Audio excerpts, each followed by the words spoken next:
स्वागत है आप सभी लोगों का मेरे चैनल साइंस टू टेक्नोलॉजी में। मैं अनुपम विपुल आप सभी लोगों का स्वागत करता हूं आज के शो कंप्यूटर विटनेस डे में। आज हम लोग बात करेंगे AMD का Radeon RX 9000 के बारे में। तो आइए इसे समझते हैं। तो सबसे पहले समझिए ये क्या है। ये RDNA 4 आर्किटेक्चर है। जैसे कि हर कंपनी अपना प्रोडक्ट का दो नाम रखती है, एक पब्लिक फेसिंग रखती है और एक तो डेवलपमेंट नेम रखती है या इकोसिस्टम नेम रखी है। जैसे कि आपका इंटेल जो है बैटल मेज कहेगा, वैसे ही आपका ये जो मेरा पहला ग्राफिक्स कार्ड था ढंग का, उसका नाम था पास्कल। आप लोग बताओ एनवीडिया का कौन सा पास्कल ग्राफिक्स कार्ड है। तो ऐसे हमेशा नाम अलग रहता है। तो RDNA 4 इकोसिस्टम का नाम है और आप जो खरीदेंगे उस प्रोडक्ट बॉक्स पे लिखा रहेगा RTX 9000 और यहाँ के 2 डिजिट चेंज होंगे जैसे जैसे आपका मॉडल चेंज होगा। और इसको अनाउंस किया गया 28 फरवरी 2025 को और शुड बी मतलब होपफुली आपको मार्च में ये दुकान में मिलना शुरू हो जाना चाहिए। मतलब एंड मार्च में। इंडिया में है तो थोड़ा लेट हो सकता है, तो थोड़ा सब्र रखें। और यहाँ पे वही मतलब जो सिक्लिकल अपग्रेड्स होते हैं, आपका 3rd जेन रे ट्रेसिंग हो गया है, 2nd जेन AI एक्सेलरेटर्स हो गया है और वीडियो कोर नेक्स्ट जो ये लोग अपना मतलब टेक्नोलॉजी को नाम दिए हुए हैं वो 4th इटरेशन पे चल रहा है। जैसे आपका कूड़ा है तो सिर्फ एक ही कूड़ा नहीं होता, कूड़ा पे बदलते जाते हैं। और आपका RT है, रे ट्रेसिंग कोर्स है एनवीडिया में, वो भी इटरेशन बाय इटरेशन उसको अपग्रेड किया जाता है। तो वैसा AMD भी करता है, हर कंपनी वही करती है। और यहाँ पे इन्होंने 2 मॉडल रिलीज किया है, RX 9070 और 9070 XT।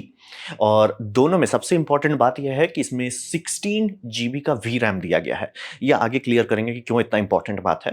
और इसका समझिए AMD ने अब ये फाइनल कर दिया, क्योंकि AMD इकलौती कंपनी है जो कह सकती है कि हमारे पास CPU और GPU दोनों है। कहने को इंटेल भी कह सकता है, लेकिन इंटेल उतना बड़ा भी नहीं हुआ है अभी नहीं। मतलब इंटेल को थोड़ा पकने में टाइम चाहिए।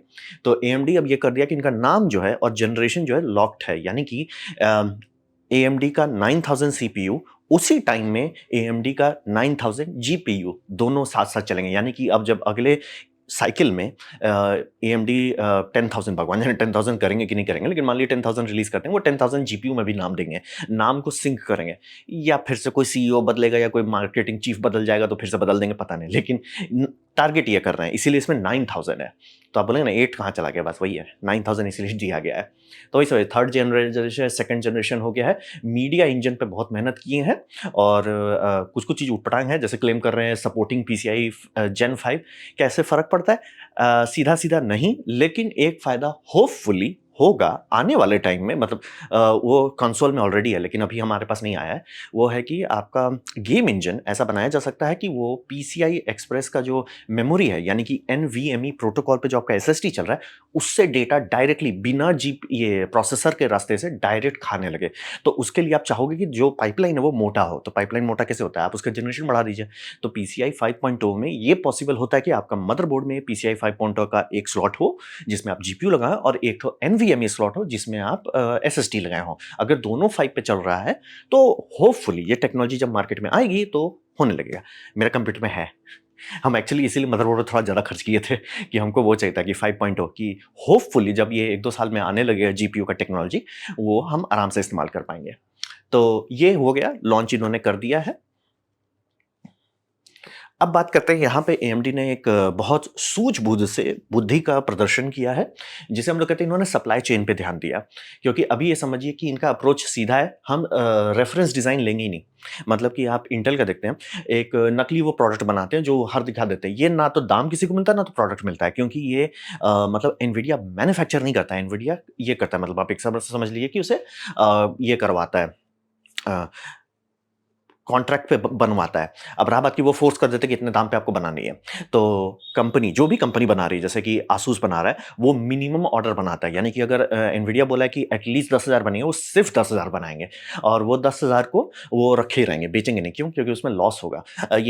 लॉस होगा या प्रॉफिट इतना कम होगा कि वो लॉस ही है, तो बोलेंगे बेच क्यों नहीं रहे। वो बना रहे ताकि एनवीडिया का कॉन्ट्रैक्ट पूरा हो जाए, एनवीडिया को दिखा दे सर हमने बना दिया है, और वो बेचना अपना वाला डिजाइन का बेचना शुरू करेंगे जो नॉन रेफरेंस डिजाइन है, क्योंकि उसमें प्रॉफिट होगा। और फिर जब बहुत टाइम हो गया तो धीरे धीरे इन्वेंट्री खाली कर देंगे। तो इसीलिए जब भी लॉन्च होता है एनवीडिया का इधर कुछ साल से कभी भी रेफरेंस डिज़ाइन किसी को नहीं मिलता है। मतलब कि अगर पूरा मार्केट को आप स्कैन करेंगे, रेफरेंस डिज़ाइन सिर्फ़ कुछ लोगों के पास पहुँच रहा है, क्योंकि उतना बनता ही नहीं है, कोई कंपनी नहीं बनाना चाहती है। एनवीडिया इस मामले में बहुत गंदा तरीके से लूटता है सबको। तो यहाँ पे एएमडी ने बोला कि भैया हम वो रास्ते पे जाएँगे नहीं कि हम रेफरेंस बनाएँ, फिर लोग अपना बनाएँ, काहे डबल मेहनत कर रहे हैं। तो वो सीधा हटा दिए कि जितने भी वेंडर्स हैं, चाहे आपका ज़ोटैक हो, आसूस हो, एक्सएफएक्स हो, जो भी हो, जितने वेंडर हैं, सर आप अपना बनाइए।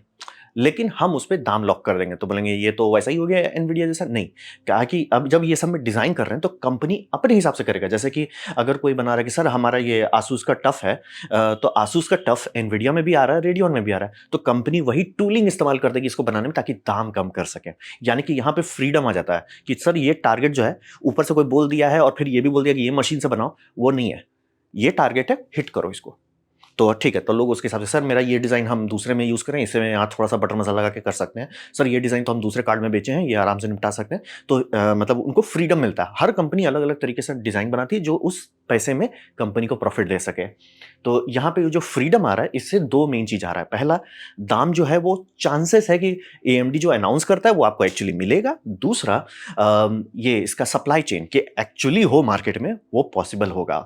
तो इसीलिए समझिए कि इसका प्राइसिंग होपफुली ये जो जितना दिखाया गया है कि आसूस है, एसर है, सैफायर है, एक्सएफएक्स है, पावर कलर है, गीगाबाइट है, आसूरॉक है, ये सारे लोग इतने सारे वेरिएंट बना रहे हैं कि इसका सप्लाई मार्च के एंड तक में, यानी समझ लीजिए अप्रैल में बम बम होना चाहिए। यानी कि अगर आप खरीदना चाहते हैं, कहीं पे भी जाइए आपको ढंग का मिल जाएगा और उस दाम पे मिलेगा जो एएमडी अनाउंस किया है।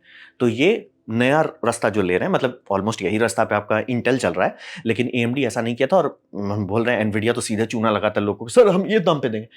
क्या चूना लगा रहे हो? किसी को नहीं मिलता है, हर जगह पे वो आउट ऑफ स्टॉक है और चूंकि अब उसका बिडिंग होने लग रहा है तो उसका दाम पागल जैसा हो गया है। तो ये समझना बहुत ज़रूरी है। इसीलिए मैं पिछले वीडियो में भी बोल रहा था कि एनवीडिया ने अनाउंस कर दिया, लेकिन आप मत सुनिए उसका दाम को, क्योंकि रियल लाइफ में वो दाम नहीं मैच करेगा।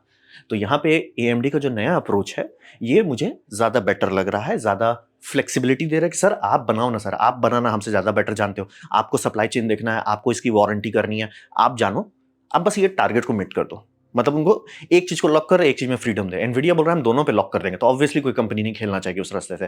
फिर बोलेगा सर एनवीडिया तो अनाउंस कर रहा है कि हमको ये आपका समझ लीजिए आरटीएक्स 5070 Ti हमको मिल जाना चाहिए 50 ये $1600 में, मार्केट में जा रहे हैं 8000 यूरो में आ रहा है सर, वही है। तो सप्लाई चेन पे जो एएमडी का जो नया रास्ता लिया है, ये अच्छा चांसेस है कि हमें एक होपफुली मैं उम्मीद कर रहा हूँ कि एएमडी इससे सक्सेसफुल हो और ये रास्ता पे एएमडी चलने लगे ताकि दाम हमारे पास कम आए। ये वाला नहीं कि क्लेम कर दिए और ये भाई किसी को मिलता नहीं और मतलब एनवीडिया मार्केटिंग ये ब्राउनी पॉइंट्स उठा लेता है और हमारी बैंड बच जाती है। तो सप्लाई चेन पे ये इन्होंने जो रिस्क लिया एज ए बड़ी कंपनी जीपीयू में, ये स्मार्ट है। अब बात करते हैं परफॉर्मेंस कैसा है। तो परफॉर्मेंस में हमेशा ये समझिए कि 2 चीज़ देखा जाता है। कोई भी चीज़ का परफॉर्मेंस खराब नहीं होता अगर उसका दाम सही है। तो यहाँ पे समझिए इसका परफॉर्मेंस लगभग मैं क्लियर कर देना चाह रहा हूँ, एकदम डिक्टो आप नहीं कर सकते कि मैंने इनका सुन के खरीद लिया, सबका एकदम मैच करना चाहिए, वैसा नहीं है। लगभग आरटीएक्स 4070 के लेवल का है। कुछ-कुछ में थोड़ा-सा अप है, कुछ-कुछ में थोड़ा-सा डाउन है, ठीक-ठाक है।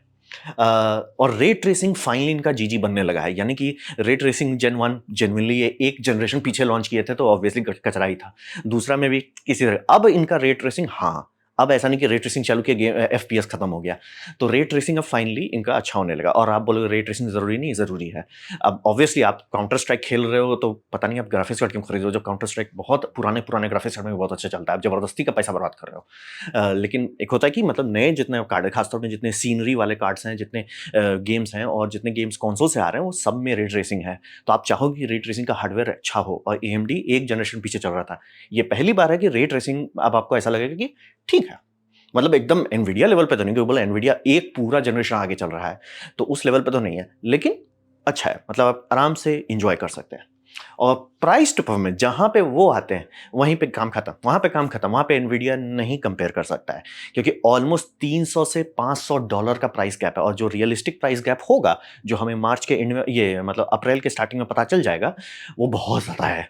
मतलब कि यूएस यूएस में तो ऑलरेडी आ गया, इसीलिए वहाँ के हिसाब से तो बहुत ज़्यादा गैप आ रहा है, $500 तक का गैप आ जा रहा है। इंडिया में भी अगर ऐसा हो जाता है कि भैया 20-30 हज़ार रुपया का गैप है, तो कोई डिस्कशन ही नहीं है। अब 20-30 हज़ार रुपये लाइक परफॉर्मेंस गैप नहीं है कि सर मैंने ना RTX 5070 ले लिया है क्योंकि वो उस लेवल का दे रहा है। सर उतना उतना अच्छा ये नहीं है। तो ये एक बहुत अच्छी बात है, प्राइस टू परफॉर्मेंस। और दूसरा 16 जीबी वी रैम दे दी है। अब बोलेंगे कि 16 जीबी वी रैम इंपॉर्टेंट क्यों है? कंसोल से जितने भी गेम पोर्ट किए जाते हैं पीसी में, उसे आजकल कोई ऑप्टिमाइज नहीं करना चाहता है। मुझे पता नहीं, डूम है शायद आखिरी है जो ढंग से वो लोग मैनेज करते हैं पॉलिश करने का, आराम से आप 12 जीबी में चला सकते हो, लेकिन पॉलिश कोई नहीं करना चाहता। गेम है, लॉन्च कर दो। तो वैसे कंडीशन में आप चाहोगे वी रैम ज़्यादा हो। अब बोलोगे क्या बेटर है, रैम कम हो फास्ट हो या रैम ज़्यादा हो? क्योंकि जैसे एसेट्स जैसे मैं टेक्सचर बनाता हूँ, टेक्सचर जाके डिकम्प्रेस होता है मेमोरी में। अगर वो मेमोरी फुल हो गया, जो कि बार बार हो रहा है लोगों के साथ 12 जीबी रैम में, जैसे आप अल्ट्रा सेटिंग में जाते हैं, वो ऐसा नहीं कि बहुत ज़्यादा वो भाग रहा है, वो बस ऐसा हो रहा है कि आपका 12 से अगर 1 जीबी और रैम रहता है तो हम डिकम्प्रेस हो जाते हैं। बस कौन बैठ के उतना ऑप्टिमाइज करके सर ये स्पाइक आ रहा है, ये इसको करें। वो पहले कंपनीज करती थी, आजकल नहीं करती है। तो इसीलिए आप चाहोगे भैया मेरे को शांति से 16 दे दो, चांसेस है कि मेरा चल जाएगा। तो वी रैम जो ऐसा चीज़ है, अगर मेरे पास 2 ऑप्शन है सेम प्रोसेसर कोर का, कि सर ये कोर है और ये कोर सेम है, डिक्टो सेम है, लेकिन इसमें थोड़ा सा स्लो ज़्यादा वी रैम है, इसमें तेज कम वी रैम है। 90% केसों में ज़्यादा लोगों को वही पसंद आएगा कि सर स्लो वी रैम लो लेकिन ज़्यादा रैम लो। तो यहाँ पे ये AMD इस पे पूरा फोकस किया है कि जितने भी लोग पोर्ट कर रहे हैं वो गेम एक्चुअली खुल पाए, एक्चुअली चल पाए, क्योंकि ऑप्टिमाइज आजकल कोई कंपनी नहीं करना चाहती है। तो ये बहुत फ़ायदा देता है। और इससे सबसे बड़ा फ़र्क पड़ता है आपका 1% लो में, यानी कि जहाँ पे वो ओवरफ्लो हो जाता है कि 12 से 13 में जाने की कोशिश करता है, वो ओवरफ्लो हो जाता है कि भैया आप जाओ कंप्यूटर का रैम से मांगो, मतलब कि अंदर में नहीं काम हो रहा, बाहर जाओ। वही स्लो कर देता है आपका 1% को। तो और 1% आपको सबसे ज़्यादा जिटरी दिखेगा। इसीलिए बहुत सारे केसेस में, खासतौर पे जो नए गेम हैं जो पूरी तरह से पॉलिश नहीं किए गए हैं, AMD के कंप्यूटर में आपको ज़्यादा बेटर स्मूथ एक्सपीरियंस मिलेगा, क्योंकि गेम थोड़ा खुल पाएगा। और होपफुली 16 जीबी जो बाकी सारे कंसोल्स में भी है, तो एटलीस्ट उसके हिसाब से बनाया गया हो कि भैया 16 में ही रहो, अब ये नहीं कि भैया हमको 24 चाहिए। तो वो एक बहुत बड़ा जंप है। वही बोल रहे हैं कि क्रॉल जो हो जाता था कि गेम चल रहा है एकदम 60 से पे, एकदम मक्खन जैसा चल रहा है, 4K पे आप एकदम एंजॉय कर रहे हैं, एक सीन नया एसेट लोड हुआ, वो 12 से ओवरफ्लो कर गया, खत्म, पूरा जिटर करने लग गया, वो सब प्रॉब्लम सॉल्व हो जाए। दूसरा, इन्होंने वीडियो कोडेक्स पे काफी मेहनत किया है, जो इस बार दिख रहा है लोगों को कि मतलब एनवेक इनकोडिंग इंजन जो है ऑलमोस्ट 3-4 जनरेशन आगे चलता है AMD से। AMD उतना शुरू में सीरियसली नहीं लिया था और एनवीडिया बहुत पहले से बहुत मेहनत किया था, वो उनके वीडियो इनकोडिंग में दिख रहा है। तो इस बार दिख रहा है कि नहीं, इनका भी वीडियो इनकोडिंग जो है बम बम हो गया है, कि अब ये जैसे आप लाइव स्ट्रीम करना चाहते हैं, कितना कम लोड में ये निपटा लेगा, वो बहुत अच्छा है। वीडियो अगर इंजन इनका यूज कर रहे हैं जो रेंडर करने के लिए, वो भी काफी अच्छा से काम करेगा। तो वो भी काफी पॉलिश किए हैं। हर एक कोडेक्स पे नहीं उतना पॉलिश किया गया, क्योंकि वो ऑब्वियसली प्रायोरिटाइज किया जाता है डेवलपमेंट के टाइम में कि देखो कौन कौन सा कोडेक्स सबसे ज्यादा लोग यूज कर रहे हैं, वो सब पे पहले फोकस करो। फिर जो नीश केसेस हो गए, जैसे कि आप चाह रहे हो कि एकदम मेरा 422 पे वीडियो, वो बहुत कम ही लोग शूट करते हैं, इसलिए उसमें बहुत कम मेहनत किया जाता है। अब बोलते हैं मेरे को 4 चाहिए सर, वो अब हो गया एप्पल का प्रोप्राइटरी लेवल पे आप जा रहे हो, वो अब सिर्फ कुछ लोग जो सिनेमा रॉ पे काम कर रहे हैं उनको चाहिए, तो उसके लिए कंपनी उतना ध्यान नहीं देती है। तो पहले वाले AMD से काफ़ी इम्प्रूवमेंट है। और अब ऐसा नहीं है कि अरे यार इसमें वीडियो इनकोडिंग करते हैं ना फील आता है यार, मज़ा नहीं आता, वो दिक्कत नहीं होगा। और AMD बहुत फोकस किया है कि लो बिट रेट पे, यानी कि 5 Mbps पर सेकंड पे अगर आप बिट रेट स्ट्रीम कर रहे हैं, क्योंकि आप जितना कंप्रेस करते हैं उतना ज़्यादा कंप्यूट करना पड़ता है, ताकि नहीं तो कचरा दिखेगा। वो कचरा वाला प्रॉब्लम इन्होंने सॉल्व किया इस बार। तो परफॉर्मेंस अच्छा है, RTX 5070 के लेवल का है, लेकिन थोड़ा अप थोड़ा डाउन है। और हाँ, बहुत सारे केसेस में आपको खुशी होगी क्योंकि जिटर नहीं करेगा, यानी कि नया गेम है जो पॉलिश नहीं है, उसमें ज़्यादा चांसेस होगा कि एनवीडिया का 12 जीबी में वो ओवरफ्लो वाला सिचुएशन ट्रिगर करेगा, वर्सेस इसमें जहाँ पे 16 है। और दूसरा, जो लोग लार्ज लैंग्वेज मॉडल चलाना चाहते हैं, 12 के लिए कुछ आता नहीं है एक्चुअली, 9 जीबी का आपका आता है और सीधे उसके बाद 16 पहुँच जाता है, तो वो भी आपको एक फ़ायदा मिलता है, काफ़ी बड़ा फ़ायदा। वो फ़ायदा तो बहुत बड़ा जंप है। तो जो लोग लार्ज लैंग्वेज मॉडल पर रिसर्च कर रहे हैं, वो सीधा-सीधा AMD ही लेने वाले हैं। तो काफ़ी सारा अच्छा बात है इसमें। इसमें ऐसा नहीं कि मैं गरीब हूँ इसलिए खरीदा, ये अच्छा है। अब बात करते हैं एनवीडिया से डायरेक्ट कंपेयर करें तो, क्योंकि उन्होंने भी लॉन्च किया है। तो बात है, एनवीडिया एकदम सीधा-सीधा बात है कि वो बहुत एक्सपीरियंस्ड हैं। बहुत सारी चीज़ पे उन्होंने दिल खोल के मेहनत किया है। AMD तो AMD का है भी नहीं, वो ATI था, एडवांस टेक्नोलॉजी इनकॉर्पोरेशन, क्या वो था एटीआई करके था, मेरा पहला पहला ग्राफिक्स कार्ड उसका था एटीआई का। तो एटीआई को बेच के मतलब एटीआई ने बेच दिया, एएमडी ने खरीद लिया, उसका रीनेम हो गया। तो एनवीडिया के साथ वैसा कभी नहीं हुआ, शुरू से वही कंपनी चल रही है। तो उनका एक्सपीरियंस दिखता है, उनका जो सॉफ्टवेयर स्टैक है उसकी क्वालिटी, जैसे कि वीडियो इनकोडिंग में, डिकोडिंग में, मतलब रे ट्रेसिंग में, हर एक चीज़ में पॉलिश जो है वो आप नहीं आराम से, वो धांधली होगा, वो 12 जीबी वाला धांधली पॉइंट है, लेकिन वो धांधली हटाएंगे तो कोई दिक्कत नहीं होगा, वो आपको तुरंत पता चल जाएगा सर क्वालिटी है, सर क्वालिटी है। और जो पावर ड्रॉ है, एएमडी जो है पावर ड्रॉ काफ़ी कम किया, लेकिन स्टेबल नहीं है। ये मतलब ऐसा आपको फीलिंग देगा जैसे आप 3000 सीरीज का, 3000 में जो था ना काफ़ी स्पाइक मारता था, इसमें भी वही है। अगर आप इनमें जितने भी लोग इसका पावर एनवलप को ढंग से देख रहे हैं, पावर एवरेज कीजिएगा बढ़िया है, स्मूथ है, लेकिन अगर जूम करके देखिएगा ढिंक चिका बहुत है। यानी कि इसको थोड़ा सा आपको थोड़ा बम बम पीएसयू देना पड़ेगा। जैसे कि एनवीडिया का 3000 में था, तो इसको 5000 से कंपेयर करेंगे तो वहाँ पे आपको थोड़ा सा लगेगा कि सर अगर आप कम पावर का पीएसयू पे चलाना चाहते हैं तो लोग बोलेंगे सर एनवीडिया ही ले लो, ज़्यादा भरोसेमंद है। तो वो थोड़ा सा पॉलिश का अंतर है। मतलब पहले से तो बहुत बेटर हो गया, लेकिन अभी भी थोड़ा-सा वो अंतर है। और प्रोडक्टिविटी में ज़मीन आसमान का अंतर है। यानी कि कितना चांसेस है कि एडोबी और प्रीमियर प्रो और जितने भी हो गए, एडोबी का जितना भी सूट है, उसमें कितने सारे ड्राइवर इसके साथ एनवीडिया के साथ ढंग से काम करेंगे वर्सेस एएमडी के साथ ढंग से करेंगे। उसमें ज़मीन आसमान का अंतर है। और वो क्यों है? क्योंकि क्वाड्रो बहुत बिकता है। और क्वाड्रो बेसिकली समझिए यही है, लेकिन उसका ड्राइवर पे दबा के मेहनत होता है, और उसका ड्राइवर गेम के लिए नहीं बनाया जाता, वो बनाया जाता है प्रोडक्टिविटी के लिए। तो वो लोग बहुत रिफाइन करते हैं और उसकी टेक्नोलॉजी धीरे-धीरे डाउन सैंपल करके ये दे देते हैं। हाँ, क्वाड्रो में जनरली कई बार ईसीसी वीरैम इस्तेमाल किया जाता है। जैसे कि आप कैड-वुड में काम कर रहे हैं, आपका क्रैश कर गया, एक्सेप्टेबल नहीं होगा, तो वहाँ पे लोग उसके लिए भी पे करते हैं। तो वो दिखता है, वो सब अंतर सीधा-सीधा दिखता है। और यहीं पे समझ, और आप बोलोगे नहीं मेरे को 16 जीबी का वीरैम चाहिए, एनवीडिया दे रहा है, बस पैसा माँग रहा है।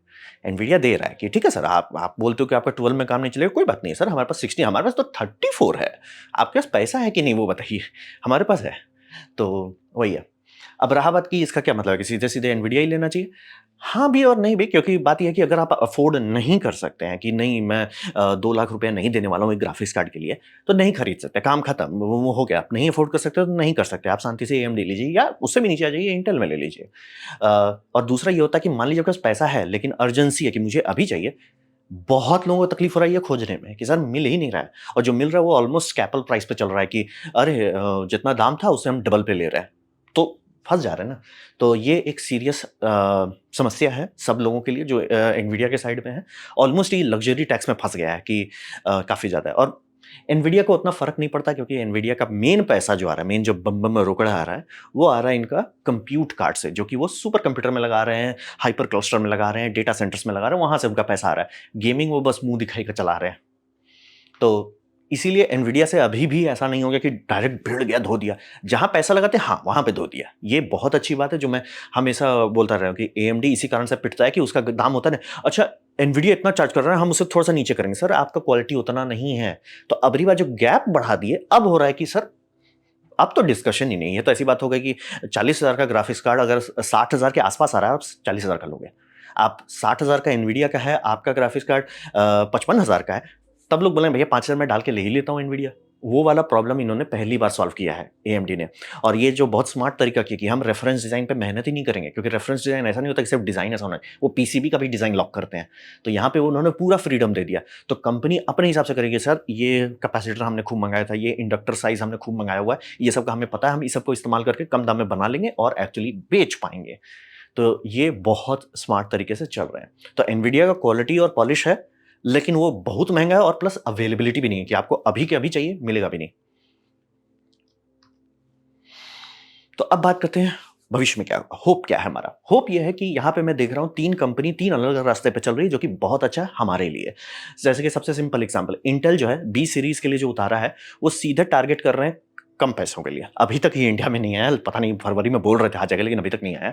होपफुली अप्रैल में ये भी आ जाए, और ये बहुत कम दाम पे टारगेट कर, और ये भी वीरैम पे कटौती नहीं कर रहे हैं क्योंकि पता है गेम ऑप्टिमाइज़ नहीं किया जा रहा है, वो 12 में नहीं फिट होगा। तो ये भी दे रहे हैं, और इसमें भी काफ़ी सारा चीज़ काफ़ी इम्प्रूव्ड है। तो ये एकदम कम दाम पे टारगेट कर रहे हैं कि सर सस्ते में निपटाई लो। तो अगर आपको एकदम सस्ते में निपटाना है, और हल्के में काम करना है ये इंटेल आपको संभाल लेगा। फिर आप आते हैं मिड रेंज में कि सर बहुत ज़्यादा पैसा नहीं है लेकिन इतना हल्का भी नहीं लेना है। ठीक है सर, एएमडी फाइनली बार वो ऐसा कर रहा है कि सर हम सिर्फ एएमडी से थोड़ा ये एनवीडिया से थोड़ा कम नहीं करेंगे, हम एक्चुअली कम रखेंगे कि अब आपको एनवीडिया खराब लगेगा कि यार इतना पैसा हम दे रहे हैं, थोड़ा-सा अगर हम मतलब परफॉर्मेंस थोड़ा-सा छोटा करें और मेरा ₹20,000 बच जाएगा, तो लोग बोलेंगे ना भैया उतना 20,000 में आप रैम खरीद सकते हो, एसएसडी खरीद सकते हो, क्या पता मॉनिटर में ढंग का मॉनिटर ले लो। तो वहाँ पे अब ये बहुत अट्रैक्टिव हो गया। तो लो एंड, मिड रेंज और जिनके पास पैसा है, वो लो कमाओ भैया अपना एनवीडिया पे खर्च करो और एनवीडिया के सामने मत रो कि सर आप इतना $2,000 का क्यों डिमांड कर रहे हैं? वो सीधा बोल रहा है, तुम गरीब हो, तुम्हारा प्रॉब्लम है, हमारा नहीं है और हमें ये सब बेचना भी नहीं है। हम चाहते हैं कि हम अपना कंप्यूट कार्ड बेचें, A100, H100 वो सब बेचें, ये सब हम नहीं बेचना चाहते हैं। तो एनवीडिया एकदम सीधा, उनको पता है सर हमारा रोकड़ा आ रहा है, आप लोग बस रो रहे हो, तो उनको कोई लोड नहीं लेना है। तो इसका जो एम्पायर बना उस पे हड़प्पा नीचे से ही मारा जा सकता है। तो नीचे पे सबसे नीचे इंटेल हड़प्पा मारने की कोशिश कर रहा है और बीच वाले में पहली बार ये एएमडी कोशिश कर रहा है कि नहीं ठीक है अब हम ढप्पा मारते हैं। और ये एक यूट्यूबर ने बहुत स्मार्टली कहा था कि जब भी एम्पायर कोई टॉपल होता है ना, कभी ऐसा नहीं होता हड़प्पा, वो हमेशा धीरे नीचे से कुरेदते कुरेदते कुरेदते धड़ाक से टूट जाता है। तो वही बात है, क्योंकि अगर आप अफ़ोर्ड ही नहीं कर सकते कोई फ़र्क नहीं। और जो बोलेंगे कि अच्छा इनका ड्राइवर है, इनका ये है, डीप सीक इसीलिए सक्सेस हुआ, कूडा को बायपास किए थे।